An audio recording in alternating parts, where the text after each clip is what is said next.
प्यारे बच्चों, आज हम छठी जमात उर्दू की किताब से एक बूंद की हिम्मत इस नज्म को पढ़कर समझेंगे। ये आपकी किताब का सफा है बच्चों। सबसे ऊपर नज्म का नाम लिखा हुआ है, एक बूंद की हिम्मत। उसके बाजू में इस नज्म को लिखने वाले शायर का नाम लिखा हुआ है, डॉक्टर मोहम्मद इकबाल यानी अल्लामा इकबाल। उसके बाद पहली बात लिखी हुई है, उसके नीचे शायर की जान पहचान कराई गई है और उसके बाद हमारी नज्म शुरू होती है। आइए बच्चों, सबसे पहले हम पहली बात देखते हैं कि इसमें क्या लिखा हुआ है। दी गई तस्वीर को बगौर देखिए और झेल के सवालों के जवाब दीजिए। बच्चों, यहाँ पर आपको एक तस्वीर नजर आ रही है, आपको इसे गौर से देखना है और पूछे गए सवालों के जवाब देना है, ठीक है। पहला सवाल है, तस्वीर में आपको क्या क्या नजर आ रहा है। बच्चों, मैं ही जवाब बता देता हूँ। तस्वीर में एक किसान नजर आ रहा है, उसके पीछे एक सूखा हुआ दरख्त है और बंजर जमीन नजर आ रही है, ठीक है। दूसरा सवाल है, किसान हसरत से किस तरफ देख रहा है। बच्चों, किसान हसरत से बादल की तरफ, आसमान की तरफ देख रहा है। सवाल नंबर 3 है, बादलों में क्या दिखाई दे रहा है। बच्चों, आसमान तो बिल्कुल साफ नजर आ रहे हैं ना, बादल तो कहीं नजर ही नहीं आ रहे हैं। सवाल नंबर 4 है, कतरे को और क्या कहते हैं। तो बच्चों, कतरे को बूंद कहते हैं ना। झैल की नज्म में बताया गया है कि अगर कोई मुश्किल में हो तो उसकी मदद करना सबसे बड़ी नेकी है। नेकी के काम में मुश्किलें आती हैं, मगर हमें हिम्मत नहीं हारना चाहिए। जब हम किसी काम का अज़्म कर ले यानी इरादा कर लें तो बहुत से लोग हमारे साथ हो जाते हैं, ठीक है बच्चों। आइए बच्चों, अब हम शायर की जान पहचान देखते हैं। डॉक्टर मोहम्मद इकबाल 9 नवंबर सन ईस्वी 1877 को सियालकोट में पैदा हुए। उन्हें बचपन ही से शायरी का शौक था। उन्होंने एक जलसे में नज्म नाले यतीम सुनाकर बड़ी शोहरत हासिल की। उनकी शायरी में हरकत व अमल का पैगाम है। उन्होंने कौम को खुदी और मुसलसल जिद्दोजहद की तालीम दी है। बांगे दरा, बाले जिब्रील और ज़र्ब कलीम उनके उर्दू कलाम के मजमुए हैं। इकबाल ने 21 अप्रैल सन ईस्वी 1938 को वफात पाई। उन्होंने बच्चों के लिए भी बहुत सी नज़में लिखी हैं, जैसे बच्चे की दुआ, एक पहाड़ और गिलहरी, मकड़ा और मक्खी, एक गाय और बकरी वगैरह। एक बूंद की हिम्मत भी बच्चों के लिए लिखी हुई उनकी एक नज्म बच्चों है। अब हम नज्म शुरू करते हैं। बच्चों, ये एक बहुत ही सादा सी और आसान नज्म है। कहते हैं एक साल ना बारिश हुई कहीं, गर्मी से आफताब की तपने लगी जमीन। बच्चों, आफताब यानी सूरज। कहते हैं कि कहीं पर एक साल बारिश ना होने की वजह से सूरज की गर्मी से जमीन तपने लगी।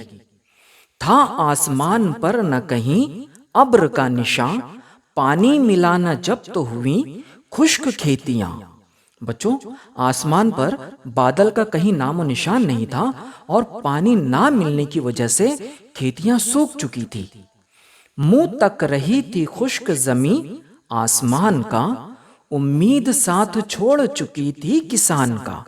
बच्चों, सूखी जमीन आसमान का मुंह तक रही थी यानी आसमान की तरफ देख रही थी और किसान की उम्मीद भी साथ छोड़ चुकी थी।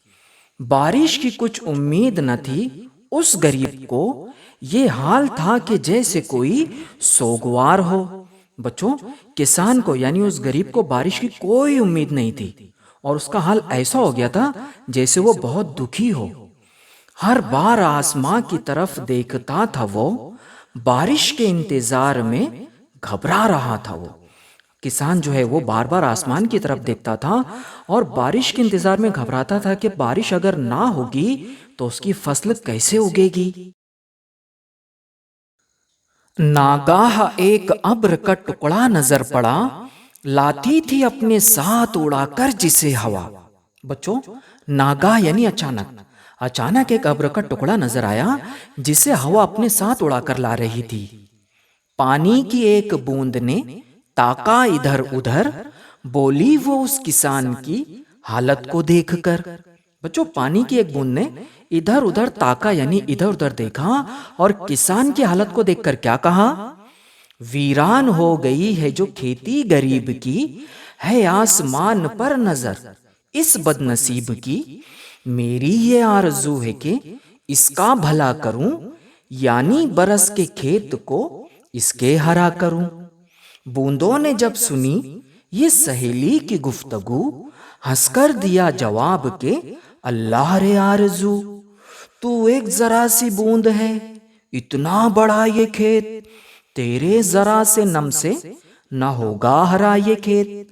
उस बूंद ने मगर ये बिगड़ कर दिया जवाब, कह दी वो बात जिसने किया सबको लाजवाब। बच्चों, उस नन्ही सी बूंद की आरजू थी कि वो उस गरीब के खेत पर बरस कर उसके खेत को हरा कर दे, लेकिन उसकी सहेलियों ने उसकी हंसी उड़ाई और क्या कहा कि तेरे जरा से नम होने से, तेरे जरा से गीले होने से, यानी तू इतनी छोटी है और तू इतने बड़े खेत को हरा कैसे कर देगी। लेकिन उस नन्ही सी बूंद ने उन लोगों को ऐसा जवाब दिया, उनकी सहेलियों को, कि सब लाजवाब हो गए। क्या कहा उसने, आइए देखते हैं। आइए बच्चों, अब हम देखते हैं कि उस नन्ही सी बूंद ने अपनी सहेलियों को क्या जवाब दिया।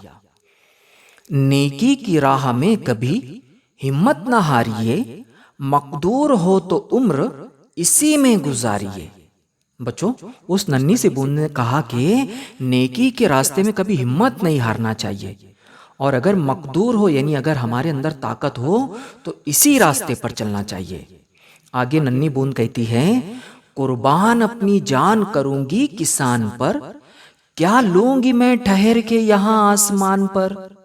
लो मैं चली ये कह के रवाना हुई वो बूंद, बूंदों की अंजुमन में यगाना हुई वो बूंद।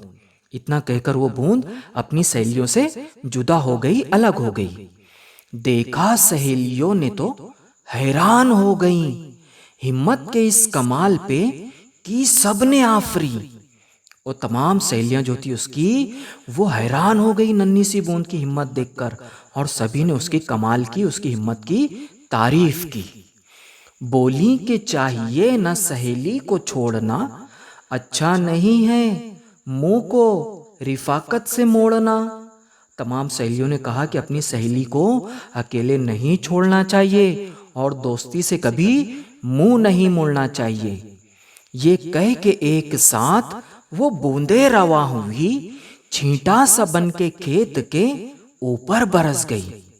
इतना कहकर तमाम उसकी सहेलियां यानी तमाम बूंदे एक साथ छींटा बनकर यानी हल्की बारिश बनकर खेत के ऊपर बरस गई।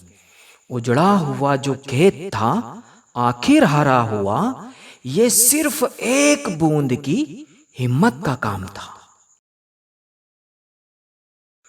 आइए बच्चों, अब हम इस नज्म का खुलासा कलाम देखते हैं। अगर बारिश ना हो तो जानदार गर्मी से परेशान हो जाते हैं, खेत सूख जाते हैं। ऐसे में बारिश की सख्त जरूरत होती है। जब आसमान पर बादल उमड़ आते हैं और बारिश की बूंदें जमीन पर पड़ती हैं तो तमाम इंसान और जानदार इत्मीनान का सांस लेते हैं। इस नज्म में शायर ने बताया है कि बारिश के बरसने से पहले जो पहली बूंद जमीन पर पड़ती है वो बड़ी हिम्मत वाली होती है, क्योंकि उससे हौसला पाकर दूसरी बूंदें भी जमीन पर बरसती हैं और बारिश होने लगती है।